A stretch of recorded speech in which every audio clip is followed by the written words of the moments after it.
오늘 우리 주신 이 말씀을 통하여서 오늘 제목이 확실한 약속인데요. 우리 성경 보시면 대부분의 성경에 오늘 주신 말씀 13절 앞에 보시면 소제목이 기록되어 있을 겁니다. 하나님의 확실한 약속. 오늘 주신 말씀을 통해 다시금 신실하신 하나님의 그 약속을, 그 축복의 약속을 마음에 깊이 붙들고 또 남은 한 주 거룩한 삶으로 나아가실 수 있기를 축복드립니다. 아멘. 우리 성도님들, 그 약속이라는 게 참 좋은 것 같습니다. 약속이라는 거, 때로는 이 약속 때문에 우리는 참 설레기도 하고요.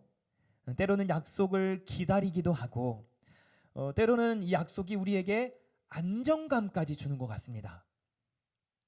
왜냐하면 이 약속이라는 것 자체가 우리 서로의 관계에 있어서 그 관계 자체를 이어주기도 하고요. 우리 서로의 관계를 더 풍성하게 가꾸어 주기도 합니다. 이게 무슨 말씀이냐? 한번 예를 들어 볼까요? 약속이 왜 이렇게 중요한가? 한 어린 아이가 있었습니다. 한 어린 아이가 아빠 엄마와 약속을 했습니다. 무슨 약속을 했냐면 다음 주에 놀이공원에 가기로 약속을 했습니다. 자, 그러면 그때부터 이 아이의 마음은 어떨까요? 아, 좋습니다. 너무 들뜨죠? 너무 신나서 그때부터 잠도 잘 못 잘 것 같아요. 너무 신나니까요.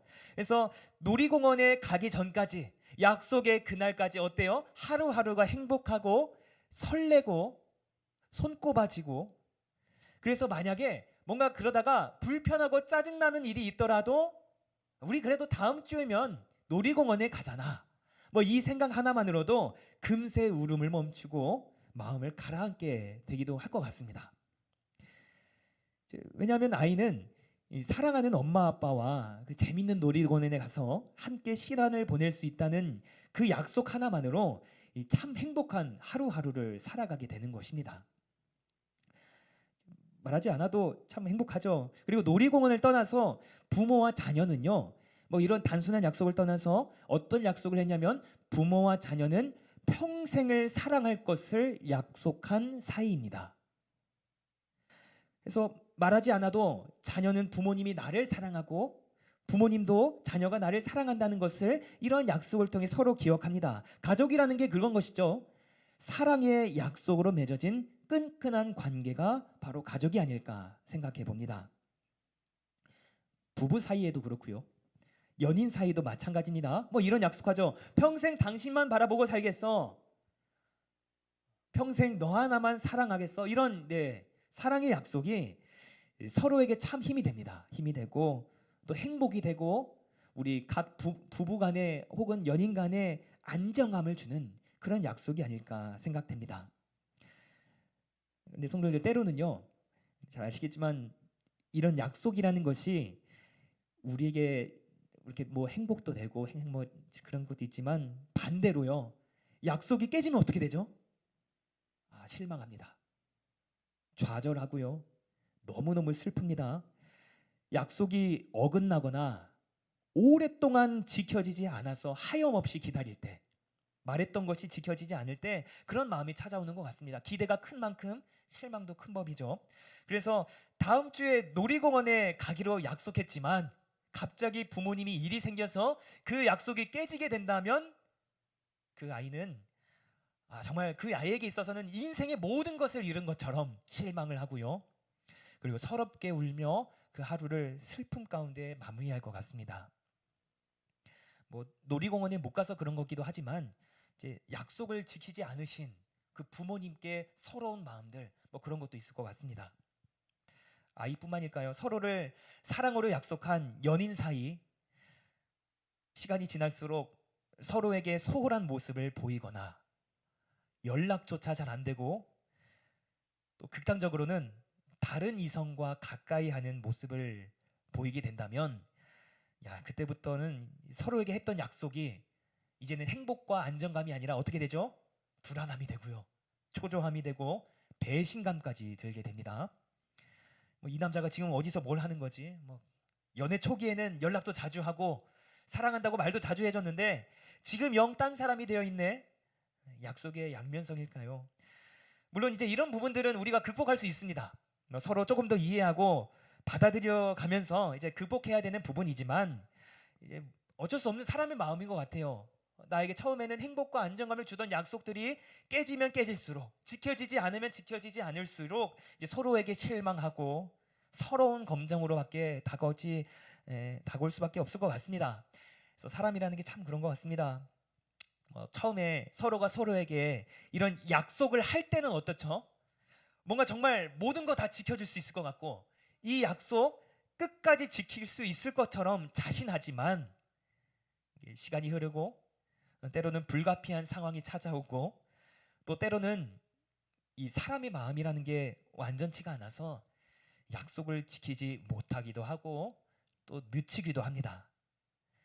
그래서 드리고자 하는 말씀은 이 약속이라는 게 참 우리 인간적인 약속이라는 것은 이제 서로가 관계를 맺어가면서 처음 말씀드렸듯이 행복도 주고 안정감도 주고 인생을 더욱더 풍요롭게 만들어주는 그런 약속이지만 그것을 지키지 못할 때에 서로에게 실망도 주고 또 배신감도 느끼는 그런 이제 약속의 양면성을 바라보게 됩니다. 그래서 이런 사람의 약속에 관한 명언들이 몇 가지 있는데요. 너무 잘 아는 인물이죠. 나폴레옹은요. 이런 이야기를 했다고 합니다.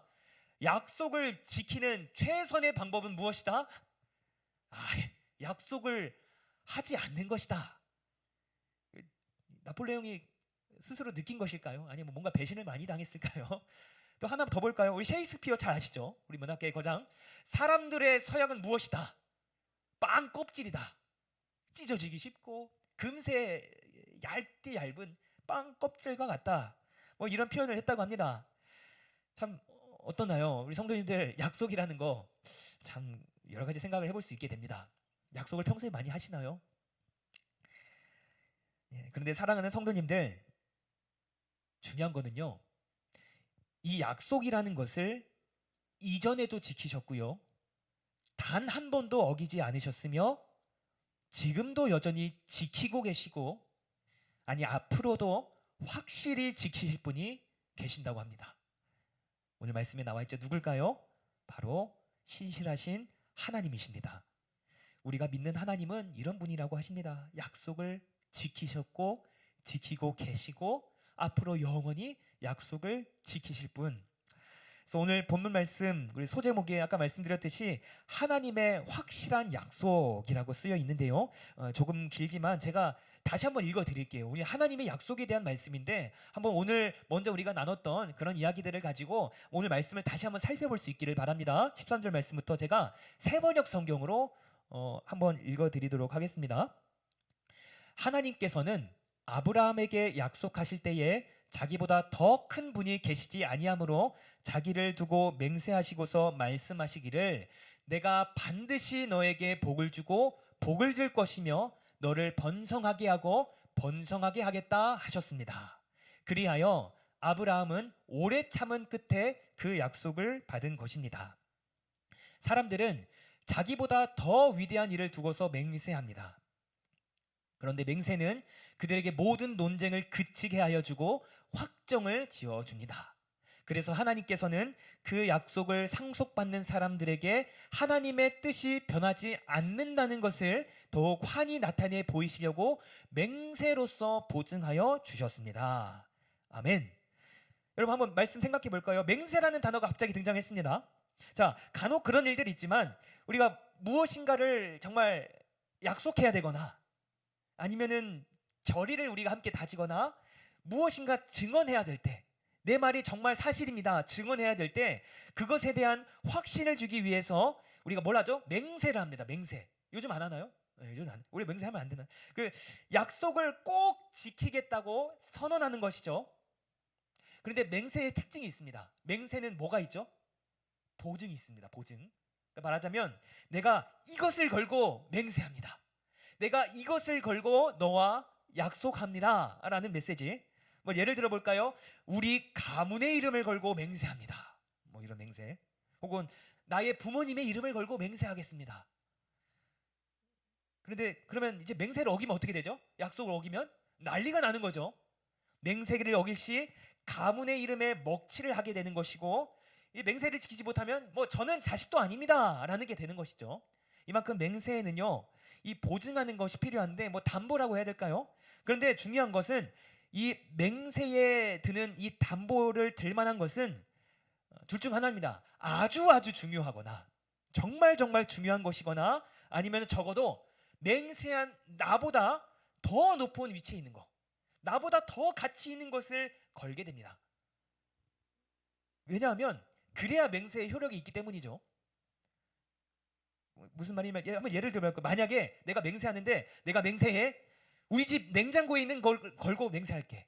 우리 집 냉장고를 걸고 맹세할게 라고 하면은 그 맹세가 어떤 맹세죠?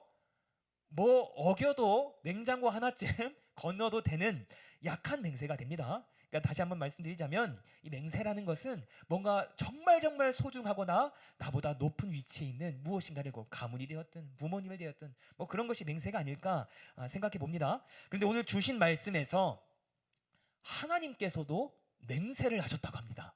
독특한 말씀인가요? 하나님께서 우리에게 어떤 약속을 하셨냐? 오늘 말씀을 보시면 우리에게 축복을 주시기로 약속하셨는데, 우리에게 평생 동안 복을 주시기로 약속하셨는데 하나님께서 왜 맹세를 하셨냐? 우리가 그 약속에 대한 확신을 가질 수 있도록, 그 약속을 마음속 깊이 품을 수 있도록 하나님의 뜻이 변하지 않는다라는 것을 우리가 믿게 하시냐고 맹세하셨다고 나와 있습니다. 그런데 13절 말씀 다시 한번 볼까요? 13절 말씀, 하나님이 아브라함에게 약속하실 때에 무엇을 약속하실까요? 복을 약속하셨습니다. 복을 약속하실 때에 가리켜 맹세할 자가 자기보다 더 큰 이가 없으므로 자기를 가리켜 맹세하여 라는 말씀, 이제 이해가 되시죠? 하나님보다 크신 분은 없습니다. 그런데 하나님께서 우리를 위하여서 나보다 큰 이가 없으니 하나님 스스로를 두고 맹세하셨다라고 말씀에 나와 있습니다. 그리고 그 맹세에 담긴 약속의 그 축복이 무엇인가? 이어서 17절 18절 말씀도 볼까요? 그래서 하나님께서는 그 약속을 상속받는 사람들에게 하나님의 뜻이 변하지 않는다는 것을 더욱 환히 나타내 보이시려고 맹세로서 보증하여 주셨습니다. 이는 앞에 놓인 소망을 붙잡으려고 세상에서 피하여 나온 사람들인 우리가 이 두 가지 변할 수 없는 사실, 곧 하나님의 약속과 맹세를 의지하여 큰 위로를 받게 하려는 것입니다. 하나님께서는 약속하시고 맹세하실 때에 거짓말을 하실 수 없습니다. 아멘. 우리 성도님들, 하나님의 마음이 느껴지시나요? 이 세상을 살아가는 때로는 어려운 문제에 직면한 우리에게 하나님은 이런 마음을 가지시는 것 같습니다. 내가 너를 축복했는데, 내가 너에게 복을 약속했는데 왜 힘들어하느냐? 복을 기억해라. 나의 약속을 기억해라. 확실한 믿음을 가져라 라는 메시지를 전하시기 위하여서 우리에게 친히 맹세하시어 이런 말씀을 오늘날 우리에게 베풀어 주셨다고 오늘 말씀은 우리가 살펴볼 수 있게 됩니다. 그리고 이 약속의 열매를 우리가 봐야겠죠. 하나님의 축복이 무엇인가? 한번 볼까요? 우리 민수기서, 오늘 이따가 결단 찬양에도 나와 있는 귀한 가사인데요. 민수기서 6장 22절에서 27절 말씀, 너무 잘 아는 말씀이죠. 우리 아론의 축복인데요. 여호와께서 모세에게 말씀하여 이르시되 아론과 그의 아들들에게 말하여 이르기를 너희는 이스라엘 자손을 위하여 이렇게 축복하여 이르되 여호와는 내게 복을 주시고 너를 지키시기를 원하며 여호와는 그의 얼굴을 내게 비추사 은혜 베푸시기를 원하며 여호와는 그 얼굴을 내게로 향하여 드사 평강 주시기를 원하노라 할지니라 하라. 그들은 이같이 내 이름으로 이스라엘 자손에게 축복할지니 내가 그들에게 복을 주리라. 아멘.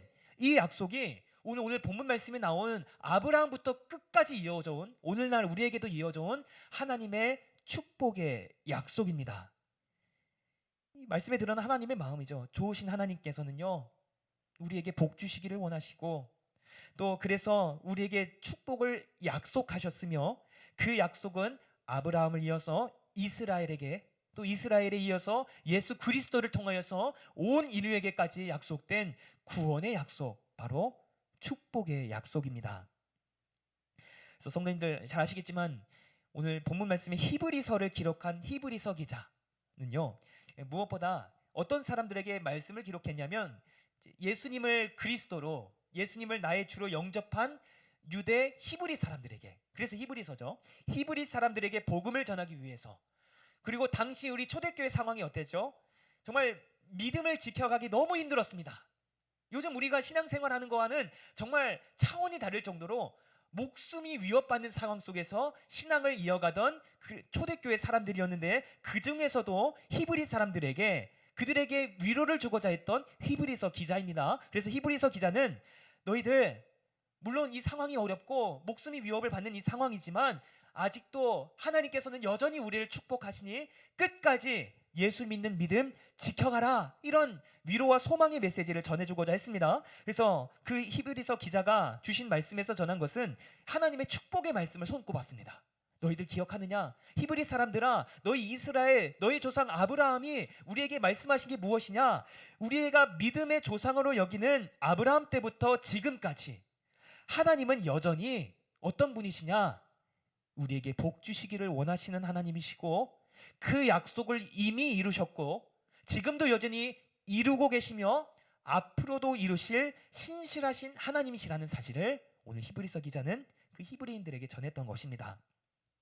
그리고 그 무엇보다 하나님의 그 축복의 약속을, 하나님은 어떤 분이시라고 오늘 말씀에 기록되어 있죠? 거짓말을 하실 수 없는 하나님께서, 그리고 약속을 어기실 수 없는 하나님께서 심지어 스스로를 두고 자기를 두고 맹세하시면서까지 어떻게 하셨냐? 우리가 그 약속을 알게 하시고 그 약속을 믿게 하고자 하나님께서 오늘 말씀을 주셨으니 우리는 이 약속의 말씀을 굳게 믿고 그 어떤 상황 속에서도 예수 믿는 그 믿음 끝까지 위로와 소망을 붙들고 이어갈 수 있게 될 것이다, 이런 말씀을 우리에게 전해준 것입니다. 그래서 말씀 그대로 기록되어 있습니다. 히브리서 6장 19절 20절 말씀 세 번역 성경으로 제가 기록했는데요. 자, 우리에게는 이 소망이 있는데 그것은 안전하고 확실한 영혼의 닷과 같아서 휘장 안에까지 들어가게 해줍니다. 예수께서는 앞서서 달려가신 분으로서 우리를 위하여 거기에 들어가셔서 멜기세덱의 계통을 따라 영원히 대제사장이 되셨습니다. 아멘. 이게 어떤 말씀인가요? 하나님의 약속의 성취라고 말할 수 있는 그 예수님께서 이미 그 축복의 길을 앞장서 가셨다. 아브라함부터 흘러온 우리를 향한 영원한 축복의 약속을 누구를 통해? 예수 그리스도를 통해 다시 한번 우리에게 나타내 주셨고, 이 약속을 통해 다시 나타내 주셨고, 주님께서 먼저 우리의 대제사장으로서 먼저 그 길을 걸어가셨으니 이제 우리도 우리 인생 가운데에 물론 어려움이 있겠지만 그 약속을 마음속 깊이 품고 약속을 기억하며 그 믿음의 길을 함께 걸어가자라고 기자가 선포한 것입니다. 그러면 우리 사랑하는 성도님들, 우리에게 요구되는 게 뭘까요? 오늘 주신 말씀 정리해 볼까요? 오늘 주신 말씀, 하나님께서 왜 굳이 우리에게 이런 약속의 말씀을 전하시며 심지어 스스로를 두고 맹세하면서까지 그 축복의 약속을 거듭 전해 주셨는가? 오늘날 히브리서 기자의 말씀을 읽는 우리에게 이 말씀이 어떻게 다가오는가? 하나님의 축복의 약속을 우리는 잊어서는 안 되겠구나. 그 약속을 기억할 때에 우리 삶은 영화롭게 세워지는구나 라는 것을 우리는 믿고 고백할 수 있어야 합니다. 그래서 우리가 정말 하나님이 원하시는 대로 그런 행복한 삶, 복된 인생, 또 하나님께서 예비하신 그 축복의 길을 온전히 걸어가기 위해서는 무엇보다 하나님이 주시는 그 위로와 소망을 품고 또 그 길로 나아가기 위해 오늘 말씀 제목처럼 하나님의 확실한 약속을 마음속에 품고 기억하면 됩니다. 그게 전부입니다. 한번 예를 들었죠. 처음에 그 아이가 왜 하루하루를 행복하게 지냈을까요? 약속을 기억했기 때문이죠. 무엇을 바라보았을까요? 아빠 엄마와 함께하는 놀이동산에서의 시간을 기억했기 때문입니다. 힘들고 불편하고 짜증나고 울고 싶은 일이 있더라도 그 기억 하나만으로 하루하루를 행복하게 살아갑니다. 우리는 어떨까요? 하나님께서 우리에게 많은 걸 약속해 주셨습니다. 축복, 하나님의 나라, 영원한 생명, 예수를 통해 구원받는 일들, 그 모든 약속을 우리가 기억한다면 우리는 그런 어린아이와 같은 마음으로 하루하루를 더욱더 행복하고 영원롭게 세워갈 수 있으리라고 저는 믿습니다. 성도님들 삶이 고단하시다면 혹여나 광야와 같은 그 위기와 고난의 순간에 놓여 계신다면 그럴수록 꼭 기억하시기 바랍니다. 하나님은 우리를 축복하시는 하나님이시구나. 삶이 평안하고 많은 것을 누리게 될 때도 오히려 그럴 때일수록 또 하나님의 약속을 기억하시기 바랍니다. 아, 이것이 나의 것이 아니라 하나님께서 주신 축복이구나. 하나님의 약속이 이루어 주신 것이구나. 이런 말씀으로 내 마음속에 담은다면 우리 삶이 더욱더 아름답게 세워지리라고 믿습니다. 그리고 오늘만이 아니라 이제 하루하루의 일상 속에서도 꼭 기억하시기 바랍니다. 우리가 사랑하는 그 하나님께서는 우리를 너무너무 사랑하셔서 이 세상 그 무엇과도 비교할 수 없는 그 복을 주시기를 원하시는 분이시고 이미 우리에게 그 복을 이미 주셨고 심지어 앞으로도 다함없는 축복을 베풀어 주실 것을 약속하신 분이 바로 하나님이시라는 사실 꼭 위로와 소망의 메시지로 받아가시기를 축복합니다. 나아가서 그 축복의 약속을 정말 말씀에 참 인상 깊습니다. 자기 스스로 맹세를 하며 우리에게 나타내실 정도로 우리가 알고 우리가 믿기를 원하시는 하나님의 그 마음, 오늘 말씀 속에 담긴 하나님의 확실한 약속을 기억하고 믿기를 원하시는 하나님의 그 마음을 오늘 말씀을 통해 꼭 담아가시기를 축복합니다. 그래서 하나님의 약속을 기억하고 또 기대하고 소망하며 하루하루를 복된 인생으로 또 어떠한 세상 형편 가운데서도 약속을 붙들고 기쁨과 소망이 가득한 인생으로 나아가시기를 간절히 축복드립니다. 아멘. 우리 함께 기도하겠습니다.